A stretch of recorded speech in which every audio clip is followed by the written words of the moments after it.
qué parece que nuestra historia es cíclica? Porque a pesar de que intentamos a lo largo de la historia de construir un país en paz, de manera repetitiva nosotros repetimos el ciclo de violencia, pero sobre todo, ¿qué es lo que nos impide a nosotros, desde una manera colectiva, construir una historia distinta? ¿Qué es lo que hay en el inconsciente colectivo? Y mi intuición me decía que lo que hay en nosotros es tal vez un trauma colectivo. ¿Cuáles son esas emociones que están escondidas dentro del inconsciente colectivo? Poder entender cuál es el trauma, cómo se verbaliza ese trauma, cómo se sana ese trauma, pero sobre todo algo muy importante que es cómo es que se transmite esto entre generaciones y cómo quienes somos descendientes de personas que han vivido el trauma, y me incluyo porque creo que todos tenemos un pedacito de ese trauma que viene a través de la historia de lo que somos como país, cómo nos definen nuestras maneras de interrelacionarnos, nuestras emociones, nuestro estilo de liderazgo, pero sobre todo cómo es que eso lo llevamos al sistema social. Para nosotros de verdad era un momento pues de esperanza muy grande, y creo que se nota cuando después de que se pierde el plebiscito son los jóvenes los que salen a la calle pues a exigir que se implementen los acuerdos de una u otra forma. Nos reconocemos como colombianos cuando viajamos al exterior, pero cuando estamos dentro de Colombia no sabemos quiénes somos, ni nos entendemos a nosotros mismos, y tampoco reconocemos ese nivel de fragmentación, y que no es una fragmentación negativa. Esa diversidad es lo que nos hace ricos, pero esa diversidad también tiene que formar parte de la visión que tengamos por Colombia.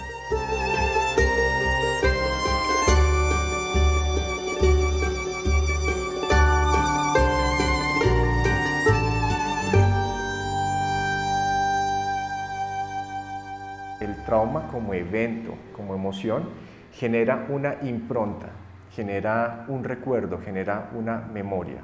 Hay una perspectiva biológica de la transmisión del trauma y una perspectiva comunicacional como proceso del trauma.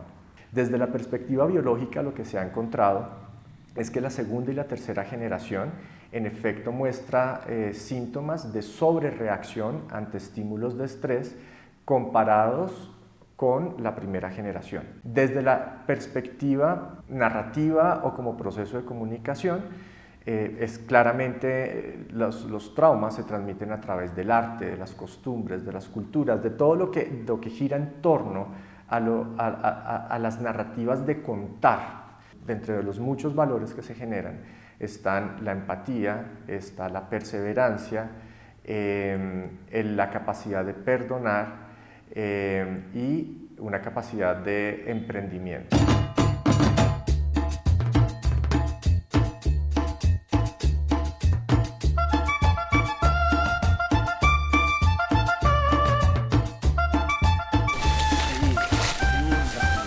Yo fui la niña de la casa, y en mi casa te lo van a decir, yo era la niña consentida de esta casa. Mi papá deliberadamente siempre decía que yo era la más linda, la más bella, que yo era, mejor dicho, el orgullo de esta familia.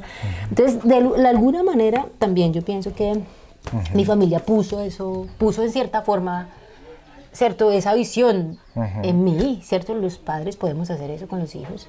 Y es que la muerte de papá nos quitó las cosas materiales, ¿cierto? Nos quitó el dinero, nos quitó la tierra, nos quitó los recursos materiales. Pero él había sembrado muy bien, y mi mamá también, ¿no? Y éramos fuertes, todos fuimos capaces, firmes, como dicen en Urabá, estábamos parados, ¿cierto?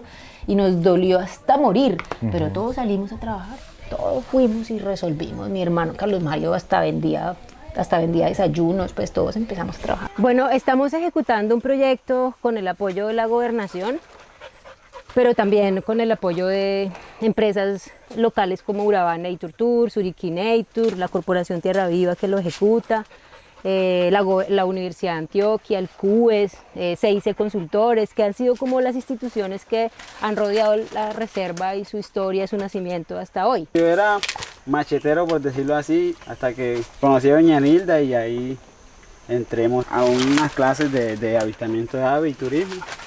y es muy emocionante aprender eso.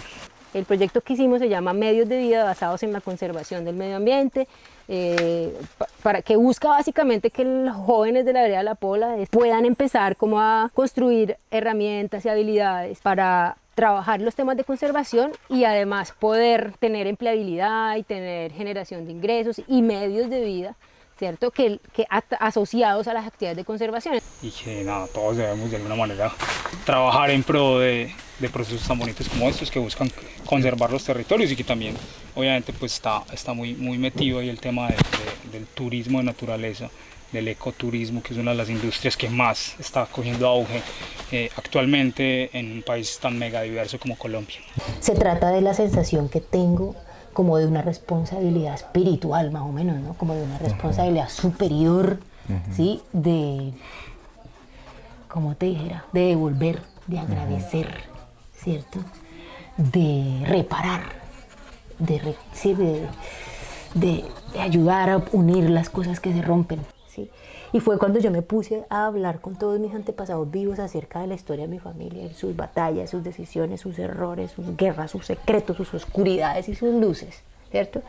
Y yo dije, ay, marica, es que si yo me concentro en esto, y en serio lo hago, y en serio reviento este eslabón, yo voy a liberar 2 generaciones o tal vez 3 de cosas que ya no tendrían que seguir pasando, porque ya las encontré. Ya las pude ver y las he ido viendo con ellos. El objetivo de venir a Colombia y de poder conocer directamente lo que pasaba en el campo de acción era el de bajar del balcón para entrar directamente en el sitio donde suceden los hechos y poder compartir con diferentes personas la realidad de lo que está pasando y cómo ellos, a través de sus historias, han logrado construir una historia diferente. Es que el trauma desintegra a la persona y la sumatoria de esas personas con el trauma lo que generan es una colectividad que está desintegrada y al estar desintegrados es lo que nos lleva normalmente a actuar de una manera caótica o incluso desconectados del sistema mismo, del ecosistema.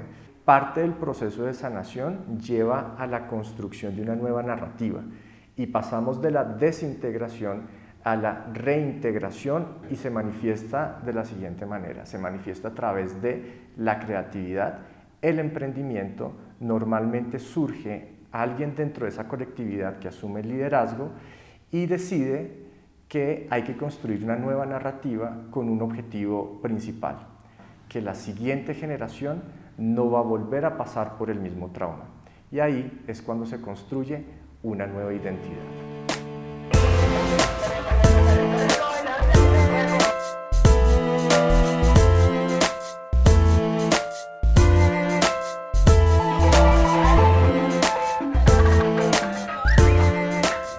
Vivo aquí en este lugar hace 43 años. Cuando yo llegué aquí, a esta área, no habían casas, aquí no habían viviendas, no habían sino pastales. Nos tocó una lucha muy fuerte, culpa de los gobiernos por negligencia, porque no han impartido una buena educación, han confundido el estudiar con el educar, son dos palabras muy diferentes. Voy a estudiar a ver cómo gano plata, me voy a educar, voy a aprender valores humanos. Eso es lo que nos ha llevado al punto de las guerras, la ignorancia del pueblo. Y un pueblo ignorante puede estar matando a la mamá y cree que lo que está haciendo lo está haciendo muy bien hecho. Y esa es la negligencia que han propiciado las guerras, el odio, la pobreza, la miseria y la desigualdad. ¿Van a ir apenas para clase o ya llegaron? Recojan la basura porque no tiramos la basura en el piso, ¿yo? No, yo, Fionel, hay que ser bien organizado, porque si no ahorita Papá Noel no les va a dar nada. Soy una gran soñadora, defensora de los derechos, no solo de los adultos, sino principalmente de los derechos de los niños de la comunidad, en donde pienso que Dios tuvo un propósito para todos nosotros, donde hoy podemos compartir parte de esas vivencias de lo que tuvimos que pasar hace algunos años, sí, para hoy poder mostrar un proyecto de transformación como el que tenemos a través de esos 4 elementos del hip hop, que son el grafitero, el DJ, el bailarín y el cantante. Mi mamá inició hace 19 años. Sí. inició por esos temores de que de pronto al llegar de trabajar, los grupos armados en aquella época raptaban los niños. Y mi mamá decía, no, yo tengo que dejar de trabajar porque me da miedo que de pronto se me lleven alguno de mis hijos. Entonces deja de trabajar y una amiga le enseña a fabricar ese producto tan innovador como lo es la famosa crema de mango biche, que no estaba en esta zona, estaba en la parte de abajo. Entonces cuando ella le enseña, claro, mi mamá inicia su emprendimiento en el segundo piso de la casa con 18.000 pesos. 2018, 2019 fue cuando realmente empezó el turismo acá en Comuna 13 y empezó más fuerte porque empezamos a tener esos artistas, J Balvin, Maluma, Nicky Jam, que empiezan a venir a hacer sus videos acá en la comunidad. Cuando yo empecé a ver que a las personas les gustaba que yo les compartiera mi historia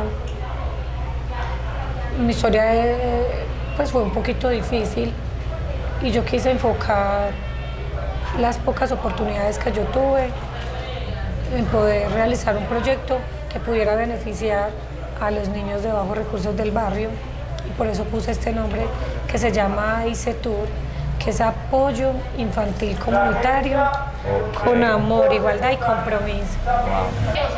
Yo pienso que aquí fue más de una unión de toda una comunidad, de no querer volver para atrás, sino de querer enfocarnos en mostrar parte de lo que fueron nuestras vivencias, pero materializarlas en los colores, en la vida y en todo el proyecto que tiene Comuna 13, porque Comuna 13 es escalas eléctricas, es emprendimientos, son las galerías de los mismos artistas, son los bailarines, son los freestylers, somos todo.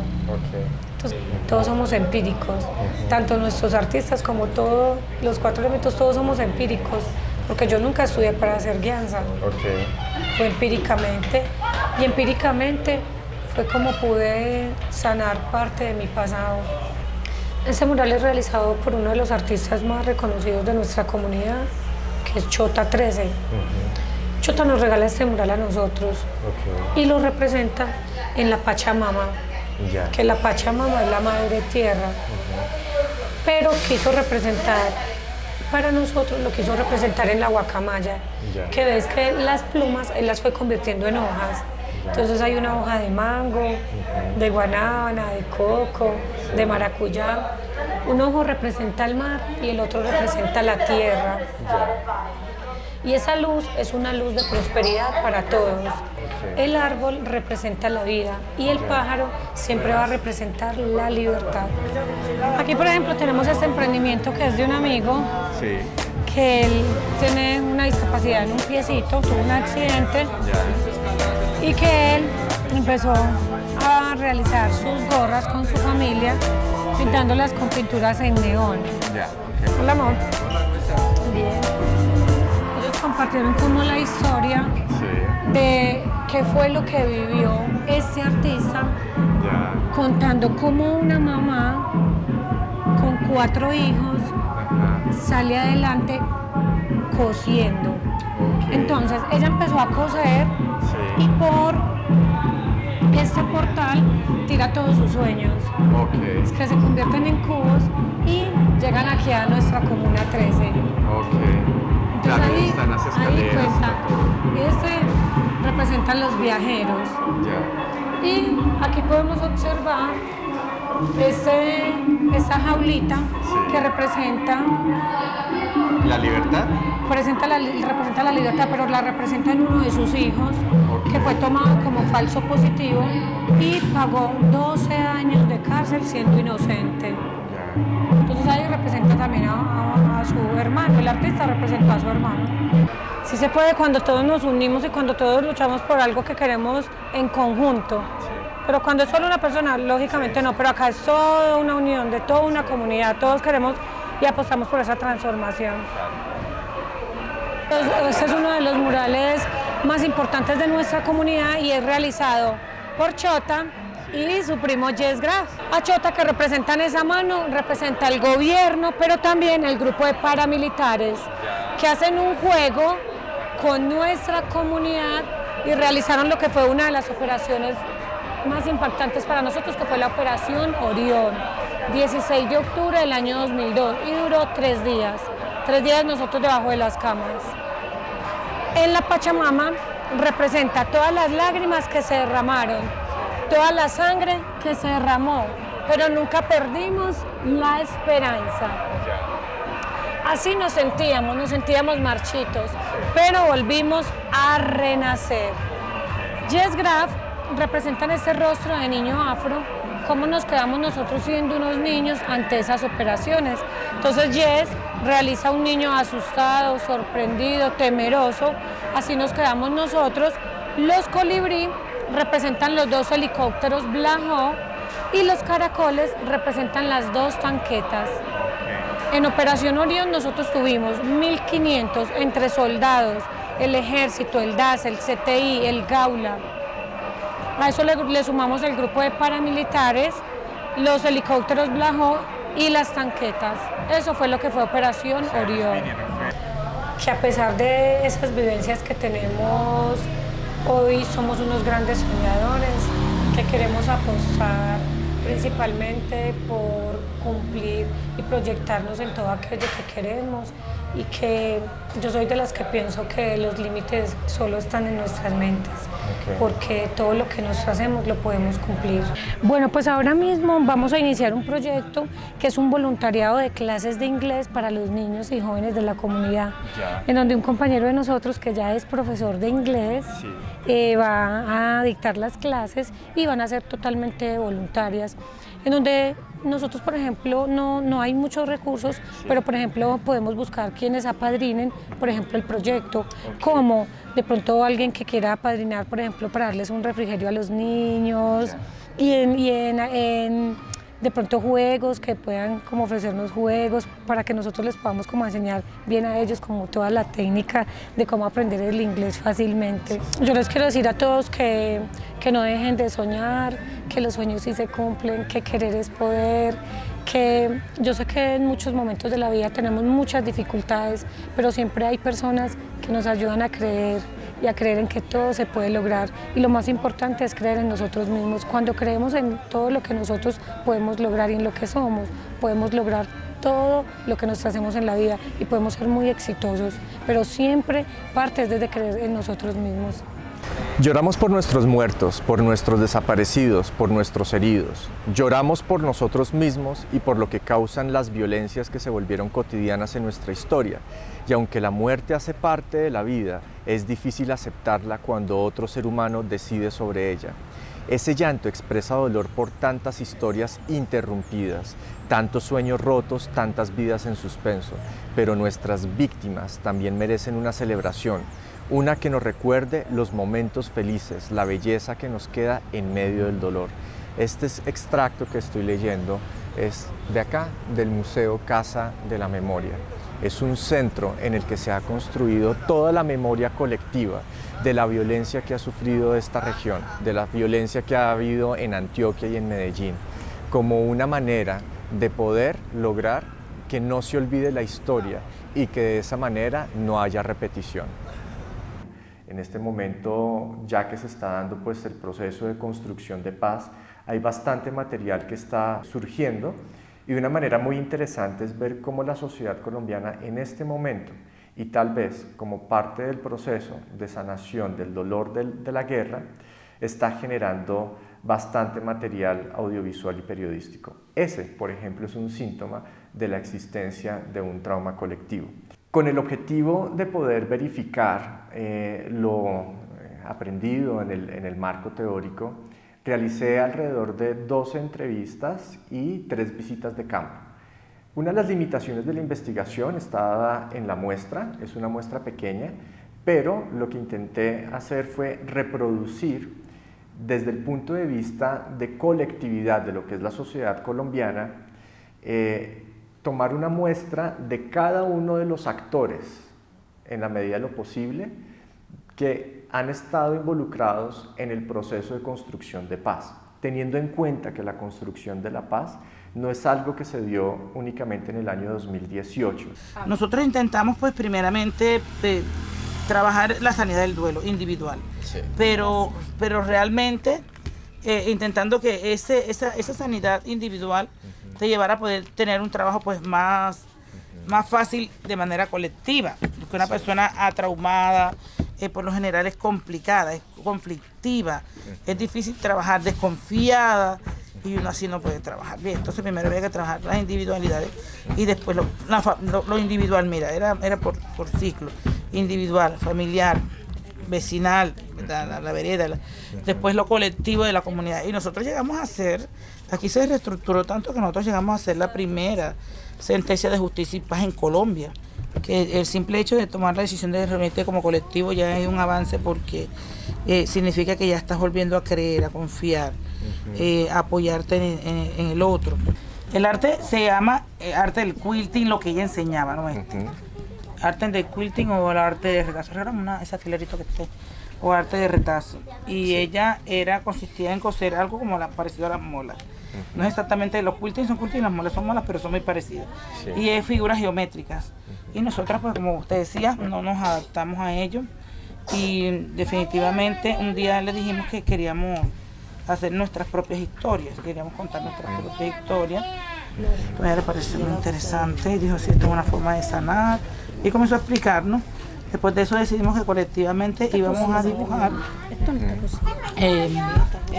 la historia de Mampujani, y fue el primer tapiz que hicimos y está en el Museo Nacional de Colombia. La asociación que todavía con la que nos sostenemos es la Asociación para la Vida Digna y Solidaria Asvidas. De allí nosotras, las mujeres de Asvidas, decidimos formar el grupo de mujeres tejiendo sueños y sabores de paz. Ahí quedó el nombre. Pero la gente, ese nombre tan largo, la gente nos dice tejedoras de Mampuján por el hecho de estar cortando. Eso genera terapéuticamente un efecto. El hecho de coser y pullar, ya ese dolor se comparte entre lo que estaba aquí y este muñequito. Y ya tú no recuerdas si no es muñequito y estás pensando cómo quieres ponerle el pelo, cómo quieres vestirlo, y ahí se va minimizando, los recuerdas, pero ya no te hace daño, porque no lo vas a olvidar jamás. Solo que los recuerdas, pero ya no te hace el mismo daño, ni tan crudamente, los recuerdas tan crudamente como los recordabas antes. Yo me acuerdo que cuando yo vine desplazada de Mampuján, me preguntaban, ¿tú sabes leer, sabes escribir? Y de la pena yo decía que no. Esto me ha servido para libertarme un poco. Tengo 2 hijos, soy madre de 2 hijos. Mis hijos también se han interesado en el arte, ellos cosen conmigo. Y soy muy feliz siendo parte de este grupo. ¿Por qué? Porque si me siento una libertad que anteriormente no la tenía. He podido ser libre y comparto con todas mis compañeras. Y siento que es mi segunda familia.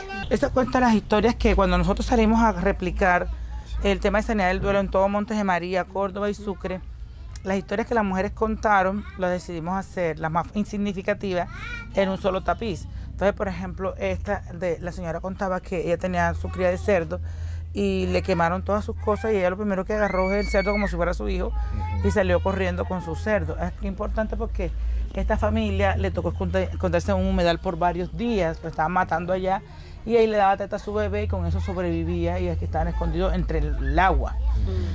Este árbol, ¿verdad? Un árbol que ellos tenían que era muy significativo, donde se reunían, cayó en el suelo. Entonces aquí lo que queríamos mostrar era como que la semilla de él cae y la semilla viajera va por el río, sigue aquí y vuelve y nace otro árbol. Eso es como una simbología. Pues, entonces la escuela Retorno pusimos nombre como que porque el deseo de ellos era volver a retornar.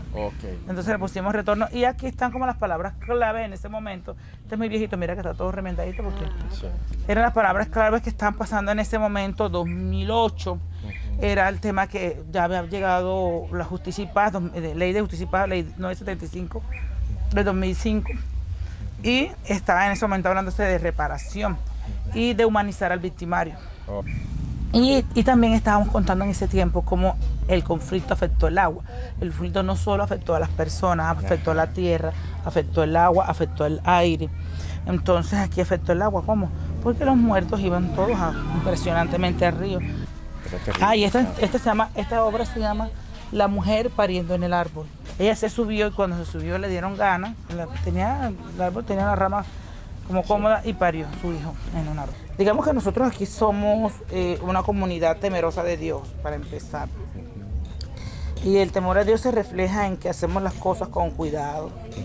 Tratamos de hacerla para agradar a Dios, y eso es negarnos a nosotros mismos e intentar poder ayudar a otros. Entonces el amor, la fraternidad, la armonía, la honestidad, la sinceridad, que ayer hablamos eso, y muchos colectivos de costureras en Colombia, muchos. Después de realizar este recorrido entre Suriquí, Comuna 13 y Mampuján, y de conversar con todos los diferentes actores, he llegado a concluir que el puente entre el trauma y la sanación es la reconstrucción de nuestras memorias. En el proceso de llegar a ese estado de reconstrucción de nuestras memorias, se desarrollan capacidades como el perdón y la resiliencia, pero sobre todo aparece una tarea muy importante, y esa tarea es la que asume la generación anterior, de no transmitir el trauma a la siguiente generación, de liberarlos y de darles la oportunidad de construir una narrativa diferente, una historia de vida distinta. He aprendido que la sanación del trauma nos libera, nos devuelve la capacidad de tener la libre elección de no vivir en un trauma. Por eso es muy importante aceptar la existencia del trauma, reconocerlo, verbalizarlo, comunicarlo y sanarlo. La sanación del trauma colectivo nos permite construir una identidad todavía más poderosa, que como en el ejemplo que vimos de Nilda, de Marjorie y de Juana, mujeres que lideran sus comunidades, mujeres que son emprendedoras, han realizado todo un proceso de transformación de su comunidad y de su entorno, conectándose a sí mismas, conectando a su comunidad y conectándose incluso con el ecosistema. Ese es el poder de la sanación.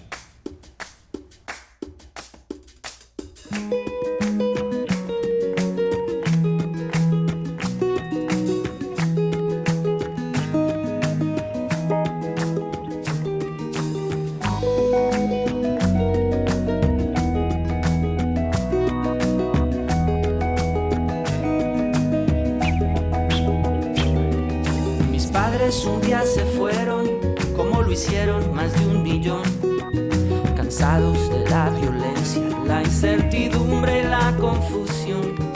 Atrás se quedó mi perro con mis abuelos y mi colegio, y a mí me tocó crecer siendo un colombiano en el exterior. Les cuento que fue un trabajo un poco complejo para un menor, cargar con las embarradas de gobernantes sin convicción. Y a mí me tocó poner la cara, y a mí me tocó poner la cara, y a mí me tocó poner la cara por ti. Ojo con lo que digan, ojo que aquí voy yo. Soy el colombiano errante que da la cara por la nación, en las buenas y en las malas.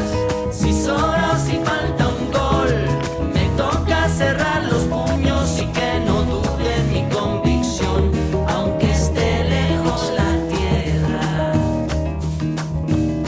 y aunque a veces no me quiera.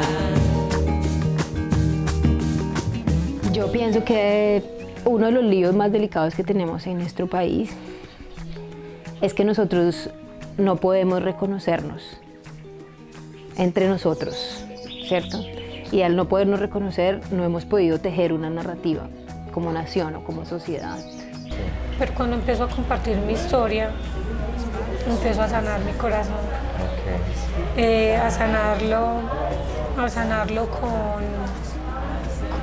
con esas lágrimas que me producía el poder compartir mi historia, ese dolor y ese recuerdo, esa memoria. Pues Colombia para mí es un viejo, un señor o un ambicioso, muy violento y que está decayendo por por su comportamiento, por cómo es, por cómo se porta. Es una persona que por dentro está rota, es una persona que por dentro está desangrada y que la están desangrando constantemente.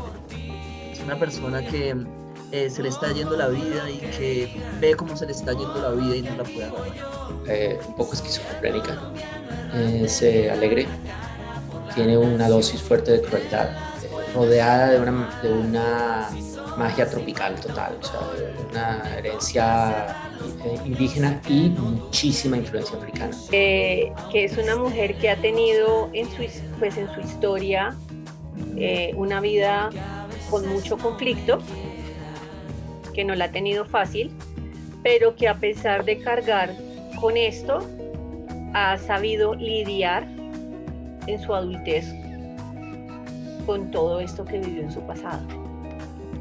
Colombia la veo también como una mujer